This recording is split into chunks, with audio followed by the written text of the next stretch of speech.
কখনো খেয়াল করেছো কিছু কিছু নাম শুধু শোনা যায় না, মনে গেঁথে যায়? কালী, এই নামটা তেমনি। কেউ ভয় পায়, কেউ ডাকে, আর কেউ কিছু না বুঝেই অনুভব করে। কিন্তু প্রশ্নটা অন্য জায়গায়। কেন? কেন এত মানুষ অদ্ভুত এক টানে তার দিকে ফিরে যায়, যখন সব দরজা বন্ধ হয়ে যায়, যখন নিজের মানুষগুলো চুপ হয়ে যায়? ঠিক তখনই একটা নাম মনে আসে, কালী। এটা কি শুধু বিশ্বাস, নাকি এর পেছনে লুকিয়ে আছে আরো গভীর কিছু? শোনা যায় তিনি নাকি শুধু দেবী নন, তিনি সময়ের বাইরের শক্তি। যেখানে ভয় শেষ হয়, সেখানে তিনি শুরু। আর তাই হয়তো তার সামনে দাঁড়ালে মানুষ নিজের ভেতরের সত্যিটা লুকাতে পারে না। কারণ তিনি আলো নন, তিনি অন্ধকার। আর অন্ধকারের সামনে মিথ্যে টেকে না। তুমি কি জানো, তার উপাসনা সবাই করে না। কেউ কেউ দূরে থাকে, কারণ তারা ভয় পায়। কিন্তু যারা কাছে আসে, তারা কিছু একটা খুঁজে পায়, যেটা শব্দে বলা যায় না। একটা অদ্ভুত শান্তি, যেটা আসে সবকিছু হারানোর পরেও। কেউ বলে তিনি রাগী, কেউ বলে তিনি ধ্বংসের প্রতীক। কিন্তু যারা সত্যিই তার কাছে গেছে, তারা জানে ধ্বংস মানে শেষ না, ধ্বংস মানে নতুন কিছু শুরু। আর সেই শুরুটাই তিনি নিজে। কিন্তু একটা কথা খুব কম মানুষ জানে, সব সময় তাকে পাওয়া যায় না। একটা বিশেষ মুহূর্ত থাকে, যখন চারপাশের সব শব্দ ধীরে ধীরে থেমে যায়। মনের ভেতরের আওয়াজ হঠাৎ স্পষ্ট হয়ে ওঠে, আর তখনই তার উপস্থিতি অনুভব করা যায়। কেউ বলে সেটা সময়ের খেলা, কেউ বলে বিশ্বাসের।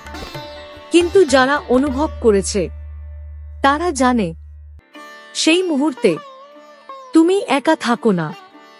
আর তখনই একটা প্রশ্ন উঠে আসে, যদি তিনি এত কাছে থাকেন, তাহলে মানুষ তার কাছে কি নিয়ে যায়? কি এমন দেয়, যা দিয়ে এই অদ্ভুত শক্তির সাথে সংযোগ তৈরি হয়?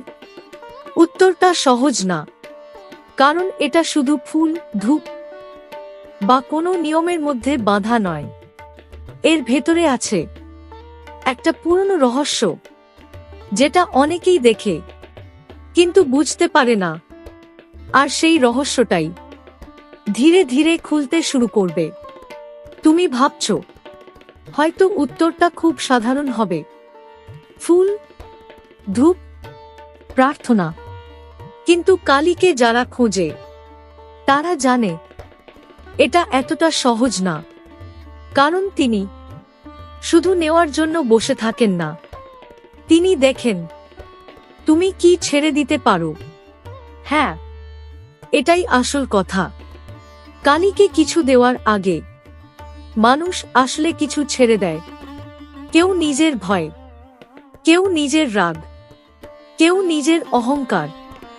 আর এই ছেড়ে দেওয়ার মধ্যেই একটা অদ্ভুত মুক্তি লুকিয়ে থাকে। তুমি কি খেয়াল করেছো, অনেকেই বলে কিছু নির্দিষ্ট মুহূর্তে তার শক্তি বেশি অনুভব হয়, কিন্তু কেউ স্পষ্ট করে বলে না কেন। কারণ এটা ঘড়ির সময় না, এটা ভেতরের সময়। যখন বাইরের সবকিছু ধীরে ধীরে ফিকে হয়ে যায়, আর ভেতরের সত্যিটা জেগে ওঠে, সেই মুহূর্তটাই তার কাছে যাওয়ার দরজা। আর তখন মানুষ যা নিয়ে যায়, সেটা আর শুধু বস্তু থাকে না, একটা সাধারণ ফলও অন্যরকম হয়ে যায়। একটু মিষ্টি, একটু ভাত, একটু জল, সবকিছুই যেন একটা ভাষা হয়ে ওঠে। কিন্তু এই ভাষাটা কালী বোঝেন না। এই ভাষাটা তুমি নিজেই বোঝো, তুমি নিজের ভেতরের যে অংশটাকে লুকিয়ে রেখেছিলে সেটাই ধীরে ধীরে তার সামনে প্রকাশ পায়। আর তখনই একটা অদ্ভুত বিষয় সামনে আসে, যেটা অনেকেই দেখে কিন্তু প্রশ্ন করতে ভয় পায়। পাঠা বলি, হ্যাঁ, এই শব্দটা শুনলেই মনে একটা অস্বস্তি আসে। কেন দেওয়া হয়, কাকে দেওয়া হয়, এর মানে কি? বাইরে থেকে দেখলে এটা নিষ্ঠুর লাগে, কিন্তু যারা এর ভেতরের কথা জানে তারা অন্য কিছু দেখে। তারা দেখে এটা আসলে কোনো প্রাণের শেষ না, এটা একটা প্রতীক, একটা পুরনো ধারণা, যেখানে বলি মানে নিজের ভেতরের পশুটাকে শেষ করে দেওয়া। তোমার লোভ, তোমার রাগ, তোমার অন্ধ অহংকার, যেগুলো তোমাকে ধীরে ধীরে গ্রাস করে, সেগুলোকেই তার সামনে সমর্পণ করা। কারণ কালী বাইরের দান চান না, তিনি চান তুমি নিজের ভেতরের অন্ধকারের সাথে সামনা করো। আর যখন তুমি সেটা করো, তখনই একটা পরিবর্তন শুরু হয়। ধীরে ধীরে, নিঃশব্দে তুমি আগের মতো থাকো না। তোমার ভয়গুলো একটু একটু করে ছোট হয়ে যায়। তোমার ভেতরের শক্তিটা জেগে ওঠে। আর তখন তুমি বুঝতে পারো কালীকে কেন ডাকা হয়। কারণ তিনি শুধু রক্ষা করেন না, তিনি বদলে দেন। কিন্তু এখানেই সবচেয়ে বড় রহস্যটা শুরু হয়। সবাই কি এই পরিবর্তন সহ্য করতে পারে? সবাই কি প্রস্তুত নিজের ভেতরের সত্যটা দেখার জন্য? কারণ কালী শুধু আলো দেখান না, তিনি অন্ধকারও দেখান। আর সেই অন্ধকারটাই সবচেয়ে কঠিন। তুমি কি কখনো নিজের ভেতরের অন্ধকারটার দিকে ঠিক করে তাকিয়েছ? না, আমরা সাধারণত তাকাই না। আমরা এড়িয়ে যাই, ঢেকে রাখি, অন্য কিছুর আড়ালে লুকিয়ে ফেলি। কিন্তু কালী লুকিয়ে থাকতে দেন না। তিনি ধীরে ধীরে তোমাকে এমন এক জায়গায় নিয়ে যান, যেখানে তোমার নিজের কাছেই কিছু লুকোনো থাকে না। প্রথমে সবকিছু অস্বস্তিকর লাগে। নিজের ভুলগুলো, নিজের দুর্বলতা, নিজের সেই দিকটা যেটা তুমি কাউকে দেখাতে চাও না, সবকিছু একসাথে সামনে চলে আসে। তখন মনে হয়, এটা কি সত্যিই দরকার ছিল? কেন এত কঠিন? কিন্তু ঠিক এই জায়গাটাতেই সবচেয়ে বড় পরিবর্তনটা শুরু হয়। কারণ তুমি যখন নিজের অন্ধকারটাকে চিনতে পারো, তখনই তুমি তার ওপর নিয়ন্ত্রণ পেতে শুরু করো। আর এখানেই কালী আলাদা। তিনি তোমাকে বাঁচাতে আসেন না, তিনি তোমাকে নিজেকে বাঁচাতে শেখান। তুমি কি খেয়াল করেছ তার রূপটা কেমন? খোলা চুল, জিভ বের করা, গলায় মুন্ডমালা, এগুলো কি শুধু ভয় দেখানোর জন্য? না, এগুলো প্রতীক। খোলা চুল, কোনো বাঁধন নেই। জিভ, সত্যের সামনে সব ভান থেমে যায়।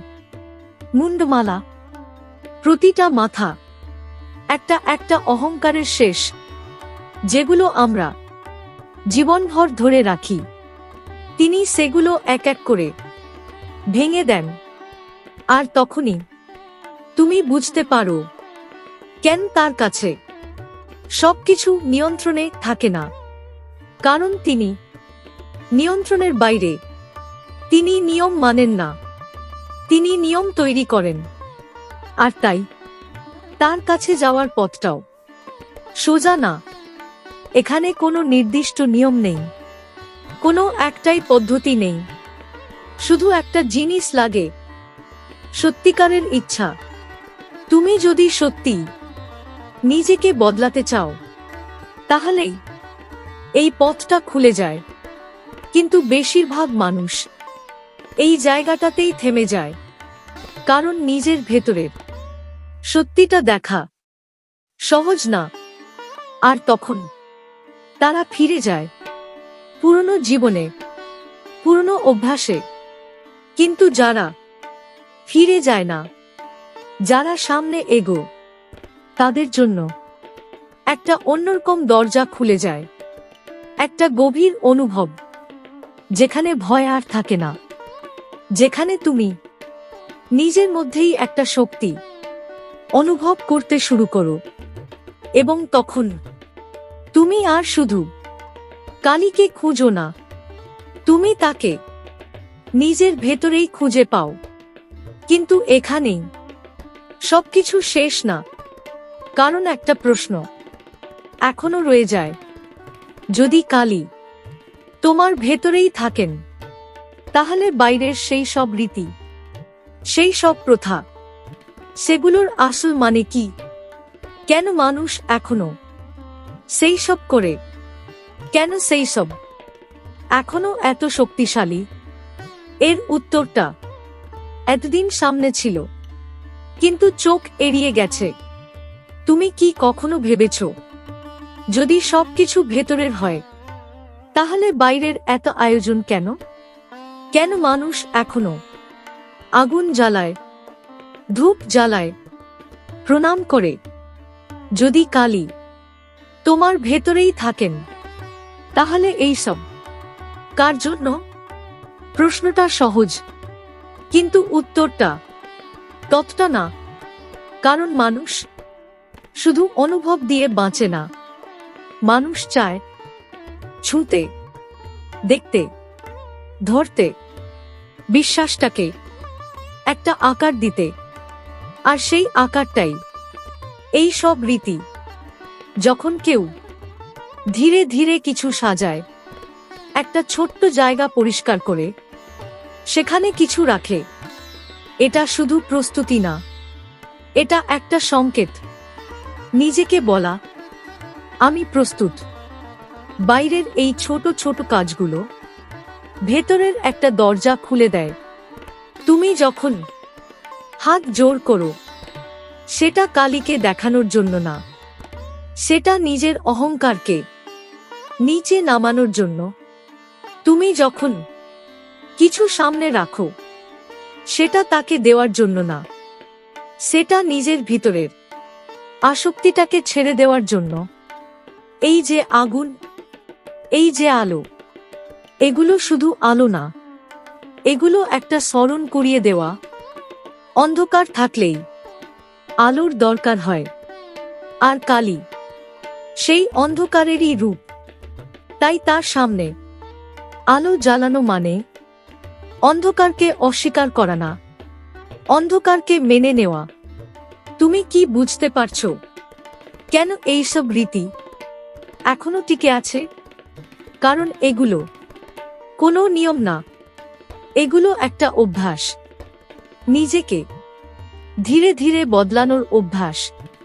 কিন্তু এখানেই আরেকটা গভীর স্তর আছে, যেটা সবাই দেখে, কিন্তু খুব কম মানুষ অনুভব করে।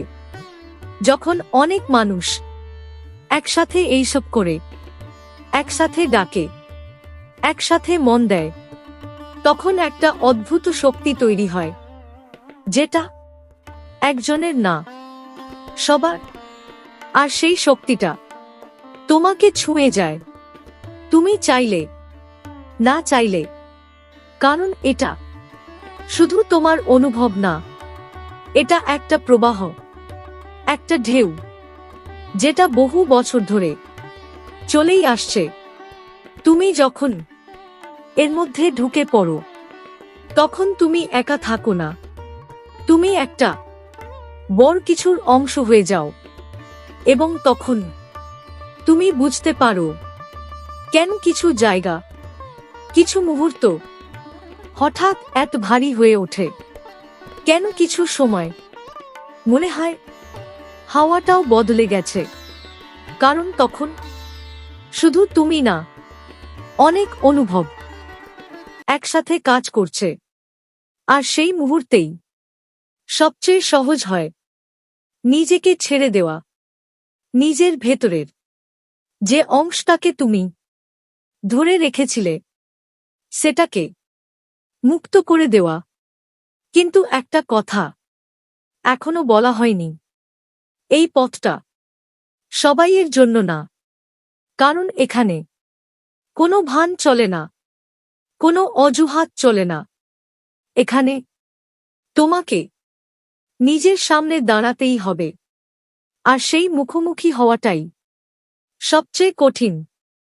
কিন্তু যারা সেটা করে তাদের জন্য শেষে কি থাকে? শুধু শান্তি না, আরও কিছু আছে।